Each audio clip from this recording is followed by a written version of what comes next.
মৰিগাঁৱত ৰঙালীৰ ব্যাপক উৎসাহ। উৰুকাৰ বজাৰত থলুৱা মাছৰ উজান, বজাৰত গ্ৰাহকৰ ভিৰ।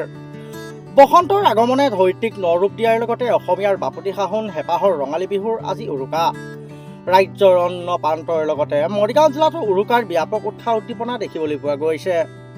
বিশেষকৈ কাইলৈ চতৰ সংক্ৰান্তিৰ অৰ্থাৎ গৰু বিহুৰ বাবে সমগ্ৰ জিলাখনতে এক উখল মাখল পৰিৱেশে বিৰাজ কৰিছে। অসমীয়া সমাজত ৰঙালী বিহুৰ প্ৰথম দিনটো গৰু বিহু হিচাপে পালন কৰা হয়। কাইলৈ পুৱাই গোধনক মাহ হালধিৰে গা ধুৱাই নতুন পঘা দিয়াৰ যি পৰম্পৰা, তাৰ বাবে আজি মৰিগাঁৱৰ গাঁৱে ভূঞে মানুহ ব্যস্ত হৈ পৰা দেখা গৈছে। ইয়াৰ মাজতে আজি উৰুকাৰ নিশা পৰিয়ালৰ সৈতে এসাঁজ তৃপ্তিৰে খাবলৈ পুৱাৰে পৰা মৰিগাঁও নগৰৰ লগতে বিভিন্ন চুবুৰীয়াৰ বজাৰসমূহত গ্ৰাহকৰ অভূতপূৰ্ব ভিৰ পৰিলক্ষিত হয়। মৰিগাঁও জিলাৰ বিল, খাল, পুখুৰীৰ পৰা ধৰি অনা জীয়া থলুৱা মাছেৰে আজি বজাৰসমূহ ভৰি পৰিছে। বিশেষকৈ মৰিগাঁও মাছ বজাৰত স্থানীয় চিতল, বৰালি, আৰি, ৰৌ, বাহু আৰু ভকুৱা মাছৰ আধিপত্য দেখা গৈছে। গ্ৰাহকসকলে নদীৰ থলুৱা মাছ ক্ৰয় কৰিবলৈ হেতাও পৰা আলুকুৱাও পৰিলক্ষিত হয়। কি মাছ আনিলে? ভকুৱা আহিছে, বৰালি আহিছে, চিতল আহিছে। কেনেকৈ কেজি চববিলাক?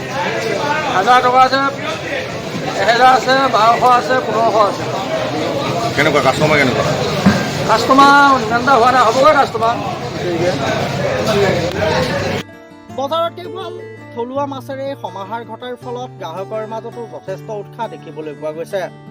একাংশ মৎস্য ব্যৱসায়ীয়ে 5 কেজিৰ পৰা 12-15 কেজিলৈকে ওজনৰ বৃহৎ আকাৰৰ মাছ বিক্ৰীৰ বাবে উলিয়াই দিছে, যিবোৰ চাবলৈ মাছ বজাৰত উৎসুক জনতাৰ লানি নিচিগা ভিৰ হৈছে।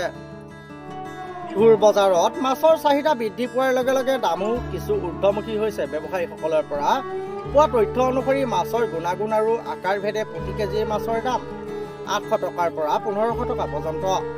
এজন স্থানীয় ব্যৱসায়ীয়ে জনোৱা মতে পুৱাৰে পৰা গ্ৰাহকৰ সঁহাৰি খুব ভাল। আশা কৰিছে যে বেলা বহাৰ লগে লগে বিক্ৰীৰ পৰিমাণ আৰু বাঢ়িব। মৰিগাঁৱৰ পৰা চন্দন হীৰা ৰিপৰ্ট, লোকেল 18।